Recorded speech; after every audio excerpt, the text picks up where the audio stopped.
I'm going to talk to you about creating a place, how you create a sense of place in your comics, and how you can work on your background, creating an atmosphere. Obviously, a comic book panel is a very small piece of space. You don't have much space, so you have to use your space. So it's very difficult when you want to talk about the place and the environment because you don't have a lot of space to show. I start off with, I set the scene. The first image is a building and the scene where all the action takes place. But if I say we have a panel like this one, or this one, we have a character who dominates the panel. Most of the space has a character. So if I'm going to draw a character here, can someone tell me what character they want me to draw? A bunny. Should we go for a bunny? Yes? Okay. So if he's going to be talking a lot, I'll probably put my text. So you can see that this is taken up a lot of space already. What if I want to show that it's a cold day? How would I show it's a cold day? What about this as well? You can have icicles. You can always show a tree with no leaves.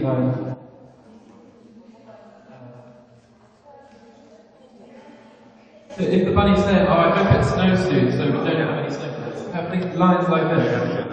And all that is just, this. Okay, another example of your background. Say I want to draw a car in the background. So this is the car. Which part, and I can only fit it here or here, but if I can't fit the whole car in, say I showed this, just that area there, you wouldn't see the wheels, so you wouldn't know what it is, right? So you always need to be thinking, what's the most important piece of information? When you're setting a story in one place, you have to know your environment.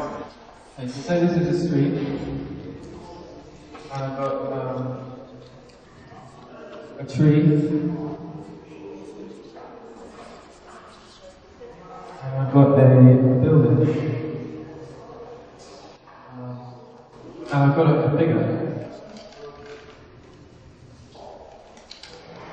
Now if I'm going to show this figure and have a figure in the doorway, and this is a woman, this is a man, and if she's looking at him, then, and I cut to the next shot, which is, I can't show the tree like this, because he's not that close to the tree, to show that it's far away. So you might want to try with your comics, if you want to set a scene in a place, you might want to actually build quite a simple, it doesn't have to be too detailed, a 3D model, and then, so whenever you draw, use your model as a reference, so you can just turn it around and take photographs, so you know exactly where everything is in relation to each other. So say my character's talking, and there's a lot of space, there's not a lot of space. And I can show things outside, that's the one I quite like doing. It's kind of a little trick. Telegraph wires. You know the telegraph pole? And all you need to do is just you go one little square and then lines like this. And then he's outside, so you know he's not inside.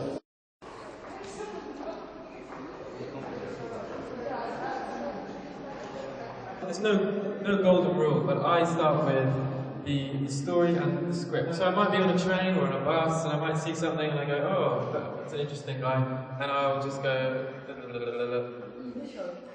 yeah, it's very, very small, but I often write my ideas in books like these. I have loads of books like this. It's quite good because you can be quite sneaky, no one can see you. And then I take it home and I will write a script on a computer because I can change it and move things around.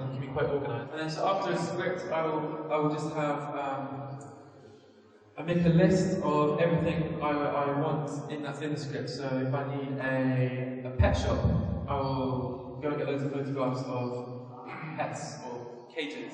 And I like to I'll just call this stage development drawings. So like an experiment with mark making and colour. And then I will just do very quick thumbnails. So I'll get A4 really cheap copy of paper, and I'll just do it like this, you know, just so I know where everything goes. I'll go honestly this simple, just so I know. And I'll put page numbers as well, so I can bind them into, I can staple them, and then I know that what is on each page. And then after I've done that, I will take a page of A2 cartridge, quite thick cartridge, but thin enough so a light box can shine. And this stage is very, quite, in some ways, more precise than the binding stage, because I'll get rulers, measure everything, and lay out the grid in a very precise way, so I know exactly. And I will do things like I will start really long. If I know there's text at the top of the page, I might do my little lines like this with text. And I might do this like this. I might have, say this is the edge of the panel. I will go, that's 3 millimeters, this is 2 millimeters, and then I go 3 again. And then I'll just do penciling, and then everything will get penciled in. I will also go over the lettering in pen, so it's really clear. It's really clear when I go over on the white box, so I don't get any silly mistakes or spelling mistakes. So I'm going to do lettering in pen. And then I just put a piece of paper over the top and light box and trace it with brushes. Any other questions? На главной комиксе, который у нас сейчас на экране, там белый — это тоже тексты и фразы, или это какие-то комментарии к самому? Белый. Верхний ряд на черном комике без пузырика, да. Yeah, that is text. It's not very clear, but that is text. Yeah, this one I did it in white, just so because I wanted the emphasis to be on the black space. This is what he's thinking inside his head. Это то, о чем он думает. And this is what he's saying out loud. If it's a sound text, like if he goes, or I'll do this. Okay, I can just do this. Say he goes, huff. I'll just do this, just to make it. This is a noise. It makes a. If your character's speech is very, very big and takes almost a blazing frame and you don't want to cut it short, yes. What's the solution? Yeah, difficult. If they're speaking on for a long time, they have a lot of speech. Well, I would either give them a huge panel like this, or I would break it up probably. I'd be tempted to break it up, but if you have a lot of text, maybe it's good if you want to say someone talks a lot, talks too much. You could get it all in one. And sometimes you can do. That's probably what I'm doing right now. I'm probably doing for it, but you could have someone saying, okay. Let's say someone says blah blah blah blah blah. So you can start off with blah blah blah blah like this, and then you can actually do stuff with the text to show that it's just getting so boring. So you can overlap the text. So I could write the next blah. You see what I mean? Like they just get more and more condensed. So I think it's important not to write too much because again, it's the thing of pacing your story. If your eye sees a lot of text on a page, it sort of kind of approaches the panel and is a little bit sort of weary or reluctant to read it. It kind of, I think your brain is going to flow more easily if you can break the text down. А если в комикс необходимо ввести слова автора, как он это делает? Сделает ли вообще? Yes, I know what you mean. Yeah, no, you can do that. I think it's important to have different dialogues. Yeah, so you might do this. You might have that in a little box like this. And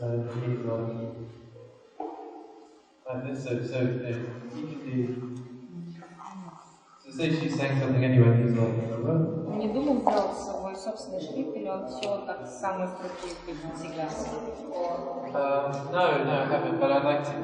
If I have like this, like these letters here, I have to draw it every time. and you know, it's inconvenient. У фильма, кстати, очень интересная архитектура тоже, комикс, здание обычно очень напоминающее такую восточную Европу. У него даже есть серия новелл, которая называется «Зарисовки из города Кистова». It's a fictitious, it's an imaginary place, but it's inspired by lots of different places.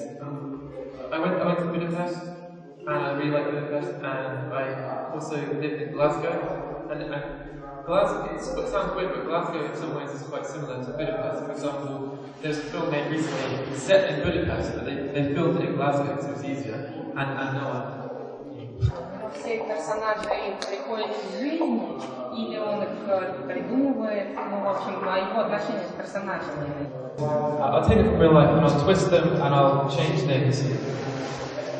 And maybe something completely weird will happen at the last minute. But I think it's hard to base things exactly. I think autobiography is quite difficult, and biography is quite difficult because you're always fictionalizing something. You're always telling a story, so you'll always be leaving out bits of reality. So it's good to just embrace that twisting and changing of characters.